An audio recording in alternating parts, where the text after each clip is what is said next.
Hi, friends. How's it going? Hope that you're having a wonderful day. Here is the third installment of the Funky and Sublime Sacred Text. It's a funky and sublime sacred text. Now, I've got a real doozy for you today, brothers and sisters. I hope that you got your seatbelts on because this is going to be a wild ride. This is going to take you from the top of the mountain crashing down to the bottom in the blink of an eye. So hold on, kids. It's going to be a fun one. This is called the 20 Mahayana Verses, the 20 Great Vehicle Verses.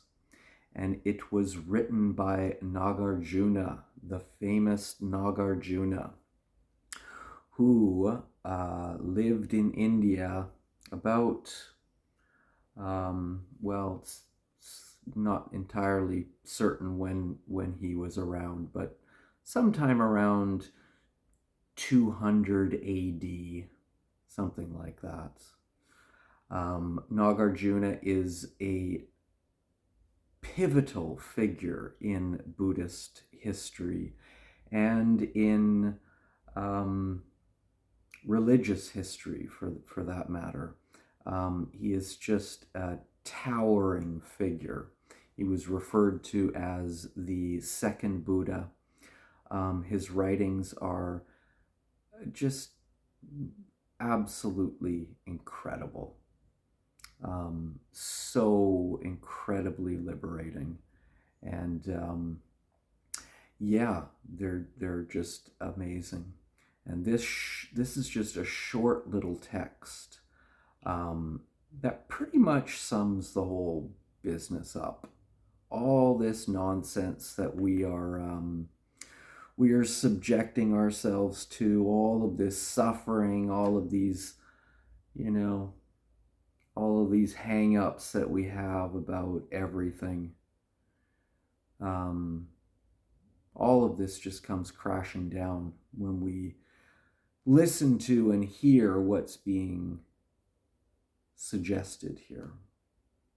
So hang on, baby. It's going to be a good one. Nagarjuna's 20 Mahayana Verses. He begins by saying homage to Manjushri Kumarabhuta. Manjushri is the bodhisattva of wisdom. So he's paying homage to Manjushri, the bodhisattva that allows wisdom to manifest, which is right here in the heart of each and every one of us.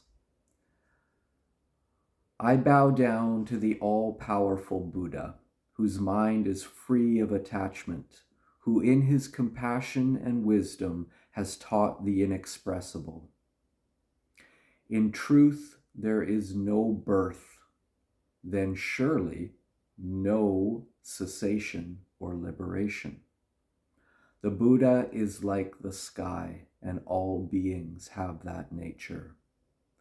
Neither samsara nor nirvana exist, but all is a complex continuum with an intrinsic face of void, the object of ultimate awareness. The nature of all things appears like a reflection, pure and naturally quiescent, with a non-dual identity of suchness.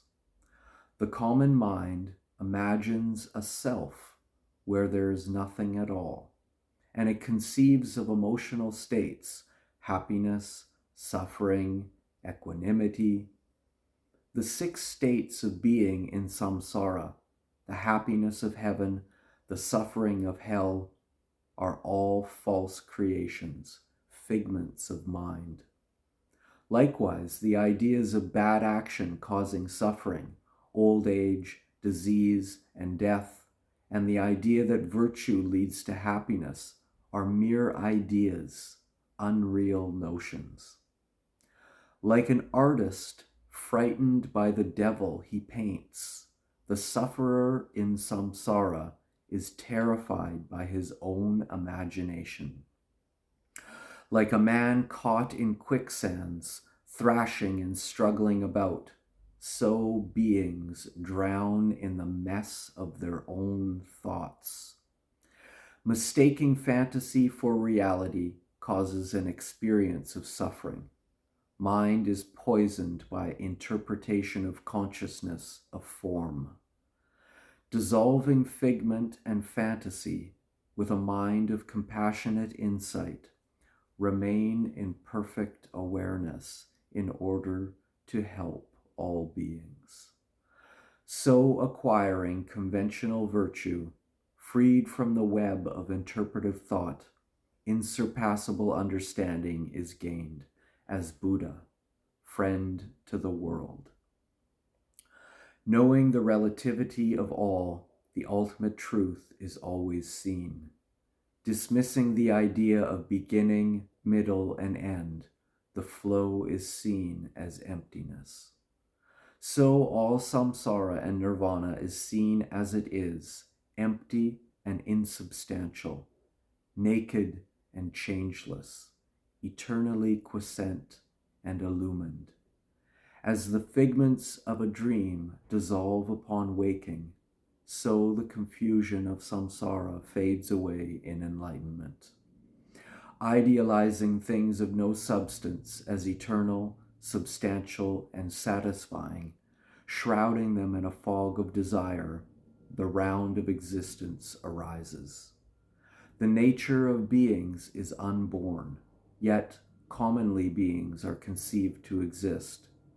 Both beings and their ideas are false beliefs.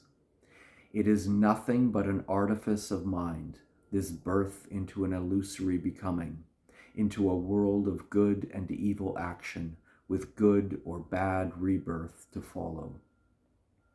When the wheel of mind ceases to turn, all things come to an end.